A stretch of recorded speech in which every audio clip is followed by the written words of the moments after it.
Hello and welcome everyone. Is my voice clear and audible? हाँ जी, clear and audible. Okay, thank you so much, sister. So we'll begin with a short meditation. Sit back comfortably.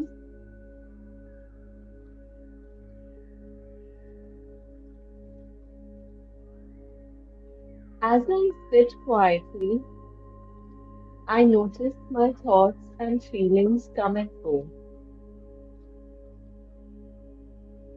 I realize I'm not just my thoughts or emotions, but the awareness behind them.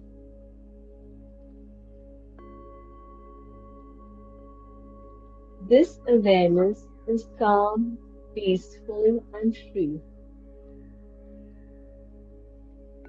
I see that I'm more than my body, mind, and experiences.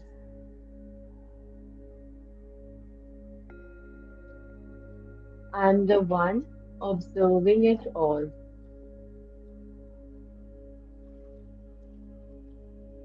In this understanding, I feel a sense of freedom and peace that's always available to me.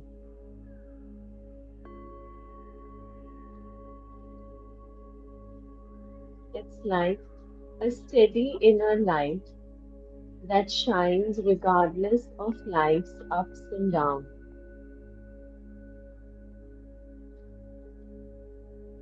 As I connect with this inner awareness, I feel more grounded, more at peace, and more myself.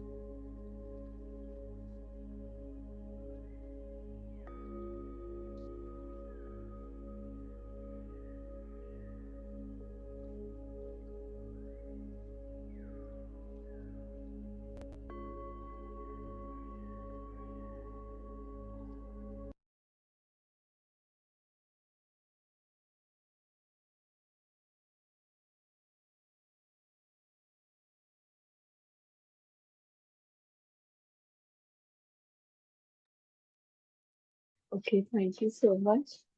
So we'll begin with today's session. I'll just share the screen with you.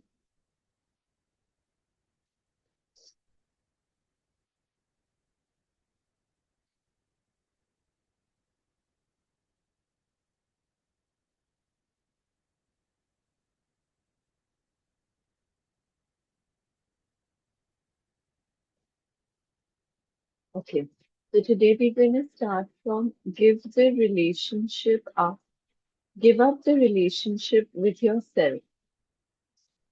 Okay, so the speaker is asking, when one is fully conscious, would one still have a need for a relationship? Would a man still feel drawn to a woman? Would a woman still feel incomplete without a man? So the author is saying, enlightened or not, you are either a man or a woman. So, on the level of your form identity, you are not complete. You are one half of the whole. This incompleteness is felt as male female attraction, the pull toward the opposite energy polarity, no matter how conscious you are. But in that state of inner connectedness, you feel this pull somewhere on the surface of periphery of your life. Anything that happens to you in that state feels somewhat like that.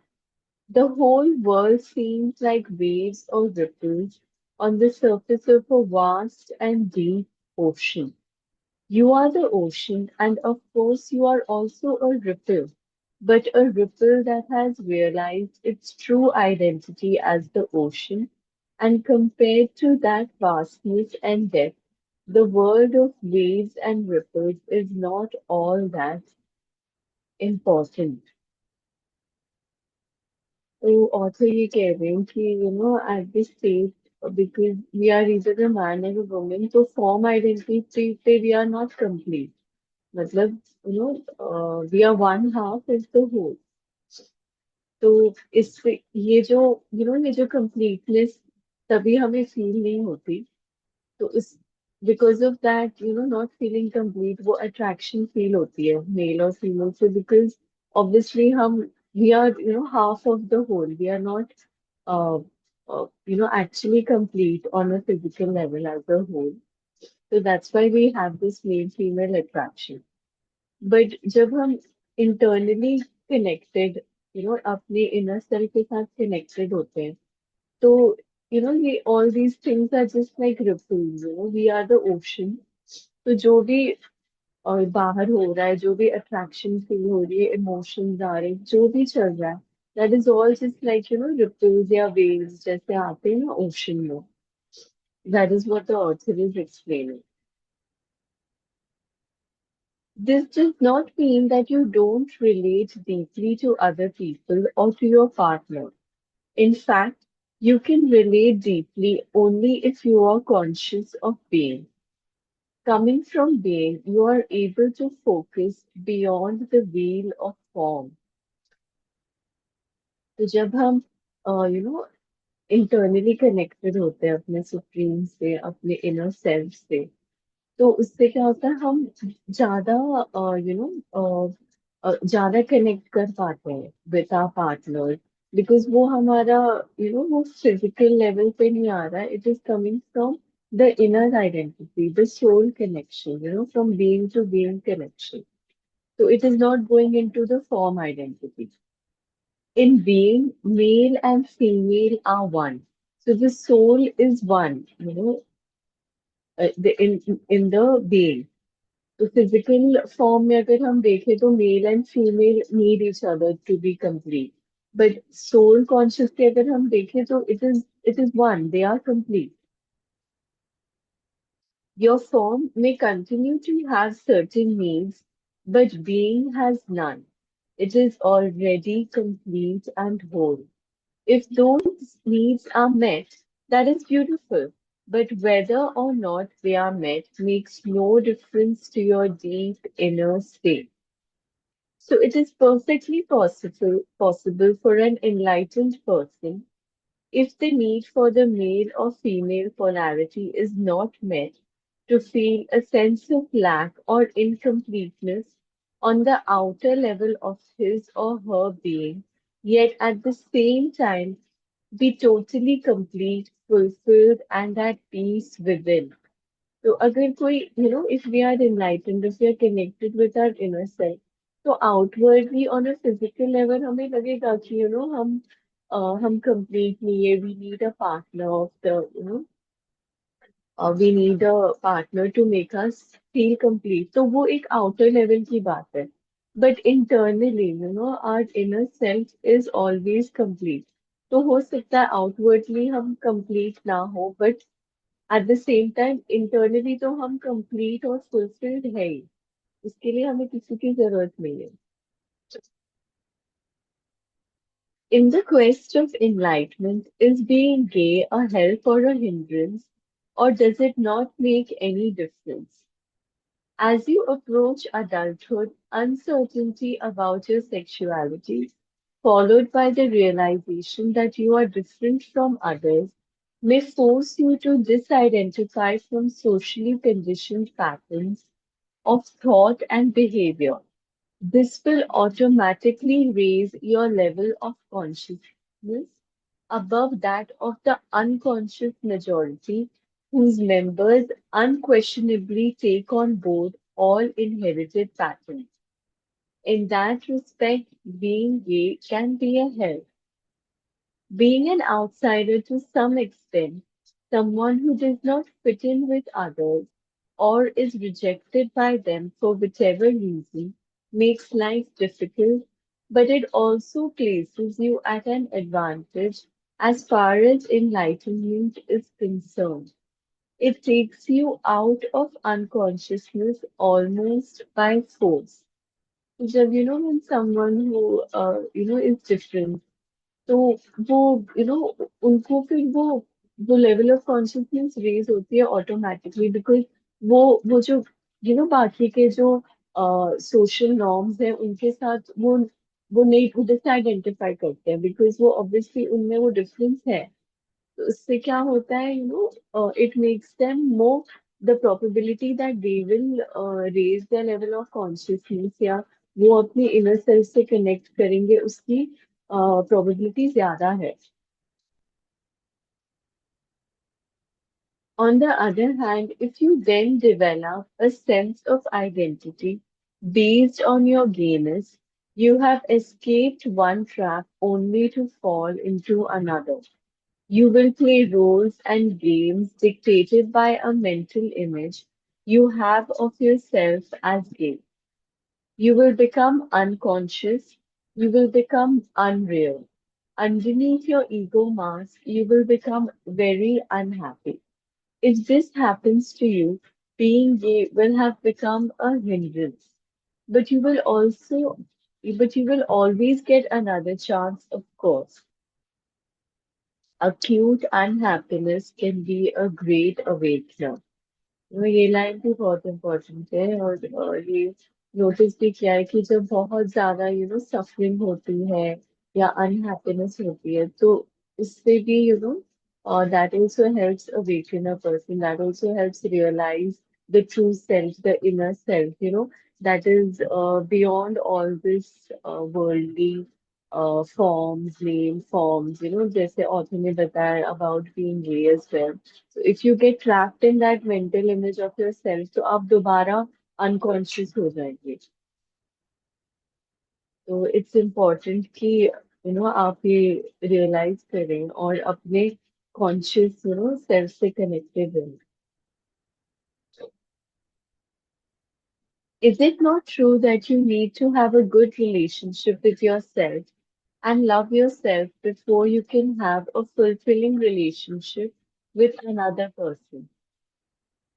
If you cannot be at ease with yourself when you are alone, you will seek a relationship to cover up your unease.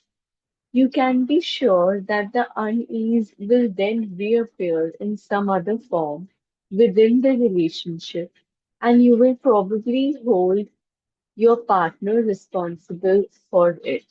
तो अगर आप अपने साथ comfortable नहीं हो, जब आप अकेले हो, तो आप कोई रिलेशनशिप ढूंढोगे, to feel make yourself feel complete, comfortable, safe.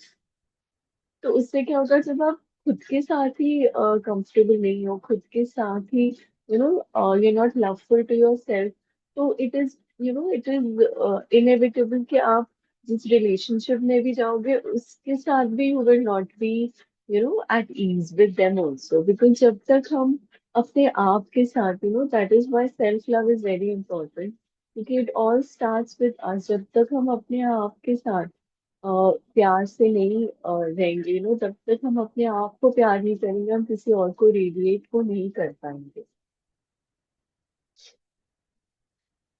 तो सूलर और लेटर हमें उनके साथ भी फिर वही डिफरेंसेस और वही एक अनईजीनेस डिस्कम्फर्ट फील होगी। All you really need to do is accept this moment fully. You are then at ease in the here and now and at ease with yourself. But do you need to have a relationship with yourself at all? Why can't you just be yourself? When you have a relationship with yourself, you have split yourself into two: I and myself, subject and object. That mind created duality is the root cause of all unnecessary complexity, of all problems and conflict in your life. In the state of enlightenment, you are yourself. You and yourself merge into one. You do not judge yourself. You do not feel sorry for yourself. You are not proud of yourself. You do not love yourself. You do not hate yourself, and so on. The split caused by self reflective consciousness is healed. Its curse is removed. There is no self that you need to protect, defend, or feed anymore. There, When you are enlightened, there is one relationship that you no longer have, the relationship with yourself. Once you have given that up, all your other relationships will be love relationships. तो इसका क्या मतलब जो author कह रहे हैं कि when you're enlightenment, you don't have a relationship with yourself, with with what self, this name, form, जिससे हमने अपनी identity बना रखी है. This जो माइंड क्रिएटेड है, जो थॉट्स है, फीलिंग्स है, इमोशंस है, जिसके साथ हम इतना ज्यादा अपने आप को आइडेंटिफाई करते हैं. तो इनलाइटनमेंट का मतलब यही होता है when we disidentify from this false self. वो जब हम रियलाइज करते हैं कि हम ये सब कुछ है नहीं, we are beyond all this, we are the soul that is complete, that is pure, that is loving, that is that that is complete, it is formless, and it's beyond the cycle of life and death. हम ये सब है ही नहीं, mind, body, form हम है ही नहीं. So that is the what the author is talking about. When we no longer have a relationship with our false self. Once you have given that up, all your other relationships will be love relationships. Okay, so that is the end of this chapter. Now we'll move on to chapter 9. Beyond happiness and unhappiness, there is peace. The higher good beyond good and bad. Is there a difference between happiness and inner peace? Yes. Happiness depends on conditions being perceived as positive.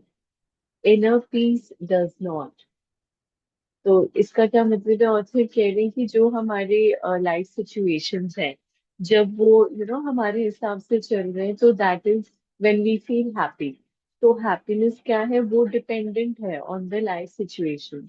But inner peace is always there. उसको peace feel करने के लिए, inner being को feel करने के लिए हमें कोई सिचुएशंस की जरूरत नहीं है. वो तो कॉन्स्टेंटली पीसफुल है. The soul is constantly peaceful. Is it not possible to attract only positive conditions into our life? If our attitude and our thinking are always positive, we would manifest only positive events and situations, wouldn't we? Do you truly know what is positive and what is negative? Do you have the total picture? There have been many people for whom limitation, failure, loss, illness, or pain, in whatever form, turned out to be their greatest teacher. It taught them to let go of false self images and superficial ego dictated goals and desires. It gave them depth, humility, and compassion.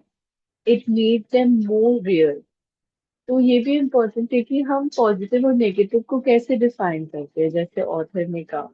तो जेकर हम देखें कि कोई failure हो रहा है, या कोई लॉस है, या कोई हमारे साथ हेल्थ इशू चल रहा है, अगर हम उसको नेगेटिव वे में लेते हैं, तो उससे हम कुछ लर्न नहीं करते. बट अगर if we look at every situation as a teaching, that it's come to teach us something. तो वही ऑथर कह रहे हैं कि all these situations that come in our life can be our teachers, they can be a greatest teacher to us. तो उसमें हमने ये लेबल नहीं करना है फिर कि ये तो पॉजिटिव है या ये नेगेटिव है. Everything just comes to teach us a lesson that we need to learn. So if we learn from it, then there's nothing negative about it. Whenever anything negative happens to you, there is a deep lesson concealed within it, although you may not see it at that time. Even a brief illness or an accident can show you what is real and unreal in your life, what ultimately matters and what doesn't.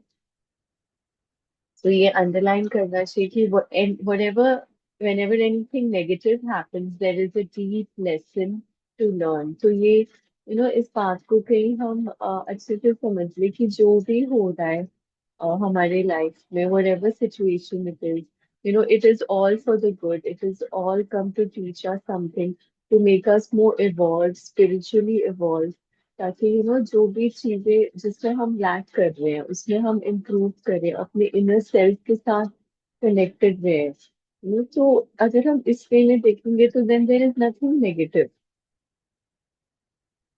तो हर बार हर situation में ये खुद को याद दिलाना है कि it has come to teach a lesson to me. Seen from a higher perspective, conditions are always positive. To be more precise, they are neither positive nor negative. They are as they are. And when you live in complete acceptance of what is, which is the only sane way to live, there is no good or bad in your life anymore. There is only a higher good, which includes the bad. Seen from the perspective of the mind, however, there is good, bad, like, dislike, love, hate. Hence, in the book of Genesis, it is said that Adam and Eve were no longer allowed to dwell in paradise when they ate of the tree of the knowledge of good and evil. तो यहाँ पे author ये कह रहे हैं कि जो भी हमारे लाइफ में सिचुएशंस आ रही है, कंडीशंस आ रहे, they are just all part of our own, they are just come to teach us something. They're neither good nor bad. तो उसमें हमें कोई लेबल नहीं करना है। तो हमें जो भी सिचुएशन आ रही है उसको टोटली एक्सेप्टेंस के साथ फेस करना है, without any resistance, by being in the present.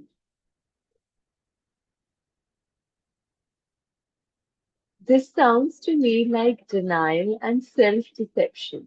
When something dreadful happens to me, or someone close to me, accident, illness, pain of some kind, or death, I can pretend that it isn't bad. But the fact remains that it is bad. So why deny it? You are not pretending anything. You are allowing it to be as it is. That's all. This allowing to be takes you beyond the mind with its resistant patterns that create the positive negative polarities. तो ये भी ये जो हम label करते हैं कि ये क्यों हुआ हमारे साथ, ये नेगेटिव सिचुएशन, जैसे स्पीकर भी कह रहा है कि if an accident happens or an illness happens, or there is a pain of losing somebody close to us, so at the end of the day it is bad, so how can we deny it? But वही है कि author यही समझा रहे हैं कि you just have to accept the situation as it is, beyond the mind। मतलब जो माइंड इस पे लेबल्स लगाते हैं कि ये पॉजिटिव है, नेगेटिव है, ये ऐसा नहीं होना चाहिए था, हमें उससे ऊपर जाना है and just accept everything as it is. जो हो रहा है वो अच्छे के लिए ही हो रहा है। It is the way it is suppose to be, it is, this is the way it is supposed to be, and if that acceptance is important. It is an essential aspect of forgiveness. Forgiveness of the present is even more important than forgiveness of the past. If you forgive every moment, allow it to be as it is, then there will be no accumulation of resentment that needs to be forgiven at some later time. ये तो कोई भी situation हुई है हमारे साथ, कुछ भी हमने नेगेटिव किया या हमारे साथ हुआ है, तो उससे एट दैट पर्टिकुलर मोमेंट ही वो फॉरगिव एंड फॉरगेट करके मूव ऑन करना है। और दैट इज वेरी इंपॉर्टेंट। तो वही ऑथर कह रहे हैं कि forgiveness every moment, every moment, से अ सिचुएशन हैपेंड, उसी टाइम उसको फॉरगिव करो, फुल स्टॉप लगाओ एंड जस्ट मूव ऑन। ये तो वो अक्यूमुलेट होता रहता है और फिर क्या होता है, वही पास्ट की बातें घड़ी घड़ी माइंड में आती रहेगी, वही फिर हमें डिस्टर्ब करती रहती है। Remember that we are not talking about happiness here. For example, when a loved one has just died or you feel your own death approaching, you cannot be happy. It is impossible. But you can be at peace. There may be sadness and tears, but provided that you have relinquished resistance, Underneath the sadness, you will feel a deep serenity, a stillness, a sacred presence. This is the emanation of being. This is inner peace, the good that has no opposite. So we like if we lose someone, obviously, we can't be happy at that point, but we can be at peace. So we are always at peace when we are connected with our inner self. So the inner self is always peaceful. So, it is not about being happy, it's about being peaceful. Because उसका कोई opposite नहीं है, that is the essence of being. Purity, peace, loving, it is सब is all what we actually are. So there is no opposite of that. What if it is a situation that I can do something about? How can I allow it to be and change it at the same time? Do what you have to do. In the meantime, accept what it is. Since mind and resistance are synonymous, acceptance immediately frees you from mind dominance and thus reconnects you with being. As a result, the usual ego motivations for doing, fear, greed, control, defending, or feeding the false sense of self will cease to operate. And intelligence, much greater than the mind, is now in charge. And so, a different quality of consciousness will flow in your doing.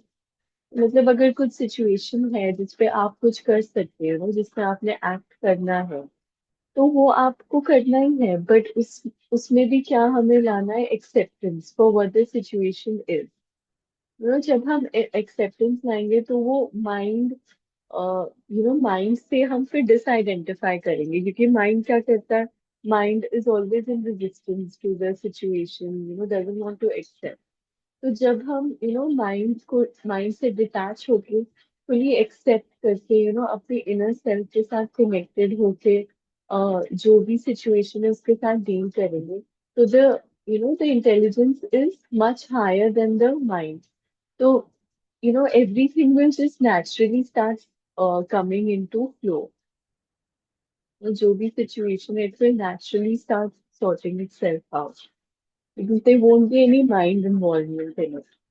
We will be acting from a deeper level from our sense of being, which is above, beyond the mind. और इसमें जब फिर हम decisions भी लेंगे, जो भी act करना है, it will be from a state of peace, from a state of calm. So that will, definitely work in our favor. Accept whatever comes to you, woven in the pattern of your destiny, for what could more aptly fit your needs. This was written 2000 years ago by Marcus Aurelius, one of those exceedingly rare humans who possessed worldly power as well as wisdom. Accept whatever comes to you, woven in the pattern of your destiny. तो जो भी हमारे पास आ रहा है, we just have to accept it, as part of our own destiny. It seems that most people need to experience a great deal of suffering before they will relinquish resistance and accept, before they will forgive. As soon as they do, one of the greatest miracles happens, the awakening of being consciousness through what appears as evil, the transmutation of suffering into inner peace. The ultimate effect of all the evil and suffering in the world is that it will force humans into realizing who they are beyond name and form. Thus, what we perceive as evil from a limited perspective is actually part of the higher good that has no opposite.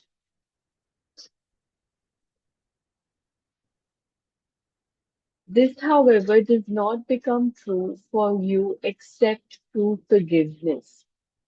Until that happens, evil has not been redeemed and therefore remains evil.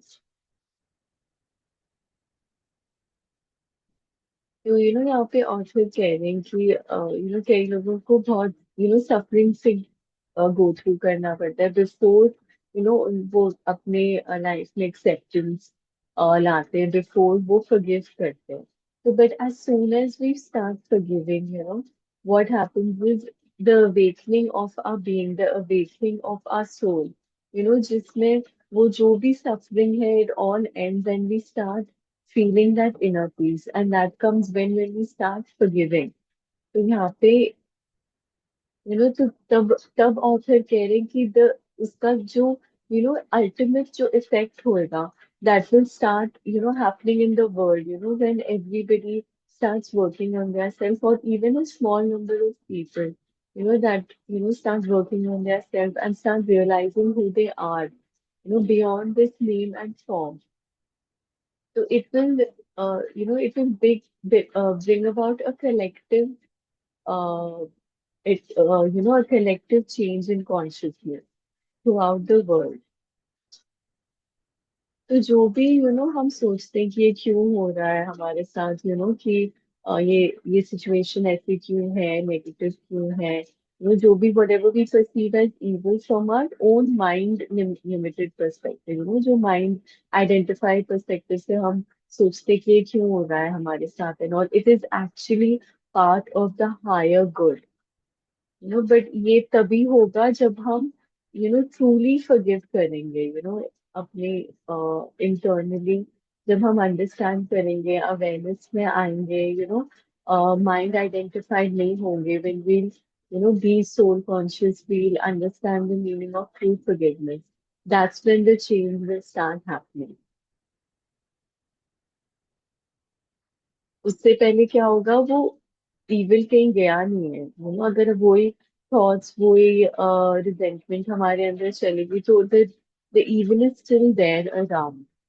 So, you have to understand the importance of letting go, the importance of forgiveness, being in the present. True forgiveness, which essentially means recognizing the unsubstantiability of the past and allowing the present moment to be as it is. The miracle of transformations happens not only within but also without. A silent space of intense presence arises both in you and around you. Whoever or whatever enters that field of consciousness will be affected by it, sometimes visibly and immediately, sometimes at deeper levels, with visible changes appearing at a later time. You dissolve, discord, heal, pain, dispel unconsciousness without doing anything, simply by being and holding that frequency of intense presence. जब हम let go करते हैं, जब हम forgive करते हैं, तो वो इंटरनली तो हमें अफेक्ट करता ही है, इट मेक्स अस मोर काम, more peaceful, more present, but it affects the people around us as well, whoever comes in contact with us, जो भी हमसे बात करते हैं, हमारे साथ रहते हैं, उनको भी ये वाइब्रेशन हमारी कैच करते हैं सूनर और लेटर। हो सकता है इमीडिएटली हम उनमें चेंज नहीं ऑब्जर्व करें, बट इंटरनली कहीं ना कहीं उनको भी ये वाइब्रेशन टच करती है, अफेक्ट करती है। तो इसके लिए बस हमें कॉन्स्टेंटली अपने आप के साथ कनेक्टेड रहना, अपने इनर सेल्फ के साथ कनेक्टेड रहना, forgiveness, constantly, for every situation, forgiving ourselves, forgiving others, no holding on to any situation, just letting go. We're just free flowing with whatever situations come in front of us. That will, slowly and steadily start healing us as well, and the people around us as well. Our relationships will become more loving, more profound. It is just going to be possible by staying in intense presence. The end of your life drama, in that state of acceptance and inner peace, even though you may not call it bad, can anything still come into your life that could be called bad from a perspective of ordinary consciousness? Most of the so called bad things that happen in people's lives are due to unconscious flow. They are self-created or rather ego-created. I sometimes refer to those things as drama. When you are fully conscious, drama does not come into your life anymore. Let me remind you briefly how the ego operates and how it creates drama. तो ये drama जो हम कहते हैं ये जो हमारे साथ हो रहा है क्यों हो रहा है all this negativity why is it happening to us तो वो मोस्टली क्यों होता है वो ऑथर यही समझा रहे इट इज सेल्फ क्रिएटेड हमने खुद ने क्रिएट किया होता है माइंड ने क्रिएट किया होता है ये सारी स्टोरीज अपने माइंड में तो वो ये भी ऑथर समझा रहे कि how does the ego operate. Ego is the unobserved mind that runs your life when you are not present as the witnessing conscious, the watcher. The ego perceives itself as a separate fragment in a hostile universe with no real inner connection to any other being, surrounded by other egos, which it either sees as a potential threat or which it will attempt to use for its own ends. The basic ego patterns are designed to combat its own deep-seated fear and sense of lack. They are resistance, control, power, greed, defense, attack. Some of the ego strategies are extremely clever, yet they never truly solve any of its problems, simply because the ego itself is the problem. तो यहाँ पे यही author कह रहे हैं कि what is the ego we can call it as the unobserved mind जब हम बहुत ज्यादा माइंड आइडेंटिफाइड होते हैं तो हमें ये सब कुछ बहुत रियल लगने लगता है एंड फिर ईगो का सबसे मेन चीज क्या होती है कि कोई कुछ कह दे that deep seated fear that sense of lack and the sense of defending itself proving itself correct. ठीक है तो आज के लिए हम इतना ही रखते हैं. Tomorrow we'll start from when egos come together. So I'll just share the questions with you. Okay. So आज के questions है what does it mean to be at ease with yourself? Do you find it difficult to accept yourself unconditionally? Or second question here, the author says, whenever two or more egos come together, drama of one kind or another ensues. But even if you live totally alone, you still create your own drama. What are the few examples of self-created drama suggested in the book? Can you think of some more examples? So these are the questions for today. So you can answer them either in the WhatsApp group or in the comment section. Okay, so thank you so much for joining today's session. We'll see you again tomorrow. Thank you so much, everyone.